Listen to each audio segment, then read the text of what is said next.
Impact Magazine captures the integral moments that catapulted these phenomenal individuals to walk in their purpose. I was born in Birmingham, Alabama. I'm raised in Jackson, Mississippi, and Atlanta, Georgia. So I feel like this is my second home. I lived here for a while. To start, I had an HBCU foundation, Tougaloo College, for undergraduate biology major, Jackson State. I got a master's in biology. From there, I met my mentor, and I said I wanted to get a PhD in microbiology. So I made it my mission to try to get into IU School of Medicine. I got in, and now I'm the 5th African American woman PhD to get my PhD from IU School of Medicine. So that's my journey. From there, I came back home to Atlanta. I got my postdoc at Emory University, School of Medicine, right next door to the CDC. There I started teaching at Spelman Morehouse and Clark Atlanta, and I was like, I need to go back home. I need to go back to Jackson. And I got a job at my alma mater, and that's my journey. I remember as a little girl, my aunt would tell me, when they would ask me, they would say, what do you want to be when you grow up? I was like, I always wanted to be a hairstylist. I always wanted to own my own salon. I always said I wanted to own my own salon.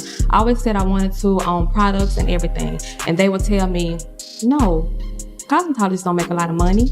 Be a lawyer, be a nurse, be anything but a hairstylist. So I just wanted to beat the odds and show them cosmetologists can be just as productive to the world as a doctor, a nurse, or anybody really.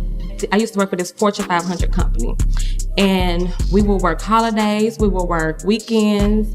I have 2 children, and they really weren't concerned about their health or if we had to take off. So the day that I had to work, after working there for years, I actually put in my 2 weeks notice when I had to work on Christmas. And at the time, my kids were young, and I am an active mother. So I just knew right then my passion was hair. So even me having 8 to 5 jobs, I always did hair on the side.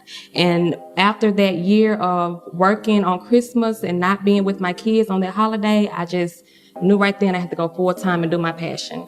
And that was hair. I met Tammy. She was my client, and she walked in, bubbly spirit. She loved her curls for her units, and we just picked up off each other's energy. And we've been I call her my peanut butter to my jelly. We match perfectly. Everything is just perfect with us. I met Jennifer actually on as a walk-in. I saw a lot of her work on Instagram, and she had this style she did called major curls. And I'm all curls for the girls. Like, I'm all about curls. So I walked in, and I was like, is Jennifer here? And she was like, I'm right here. And she was still working on a client. And she told me, she said, can you come back in an hour? And it's just like from the beginning, we just clicked. And as soon as I got in her chair, she made me feel beautiful. She made me feel welcome. She just felt she was really friendly and really nice.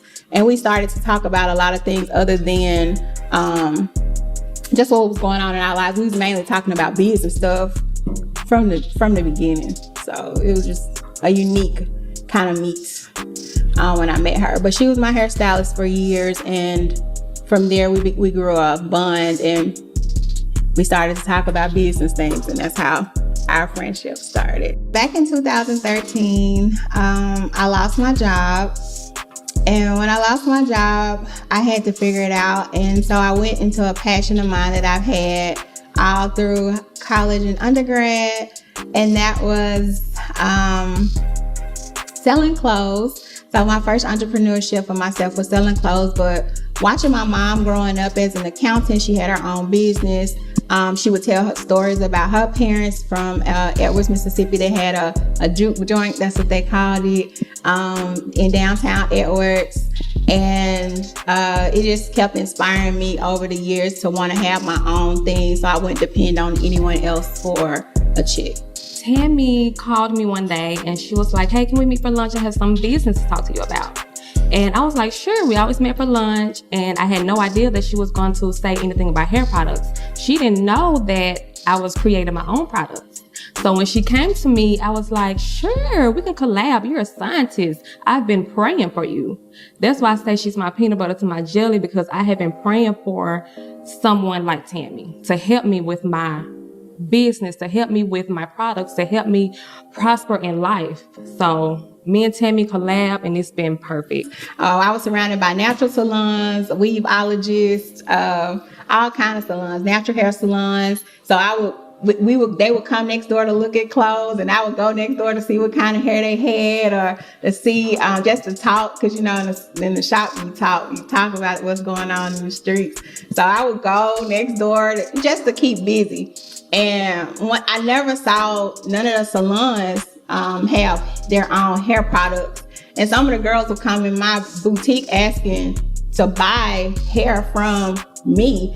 And I was like, oh, I don't sell hair, baby. I only have clothes.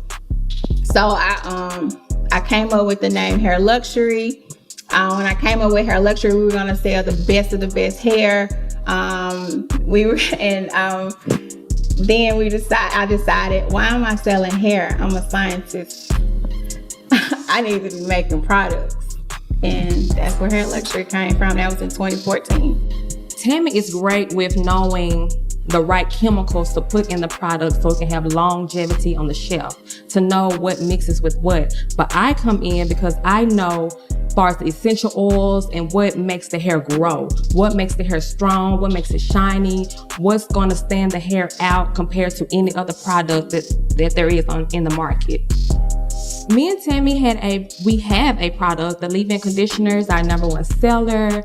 I call it cracking a bottle because we have taken our time with that product. It wasn't ready at first. Tammy was ready to push it out, but I was like, no, Tammy, it's not ready yet. We have to perfect this. If we're gonna put Hair Luxury on the map, we have to make sure that this is perfect. We respect each other, first and foremost. Me and Jennifer respect each other's opinions, whether we agree or not. We like to eat lunch a lot. We eat a lot of lunch. So a lot of the times when we were eating lunch, they were more like business meetings. She would tell me about products she got, and I'm like, let's try to focus on this, or let's try to focus on that.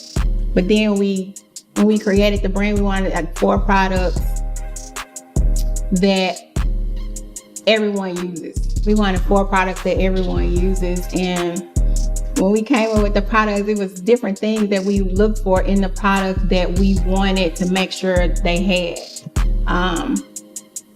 And we make it work if we agree or don't agree. If we write down, brainstorm, have dreams at night, we'll write them down and talk about them. Whether it's over lunch, dinner, meeting up with the kids, doing stuff with our children. We just make it work. We make it work the best way we can. The fact that we can collab with her intelligence and my history in cosmetology, that is what makes us a team. She trusts my opinion. I trust her opinion.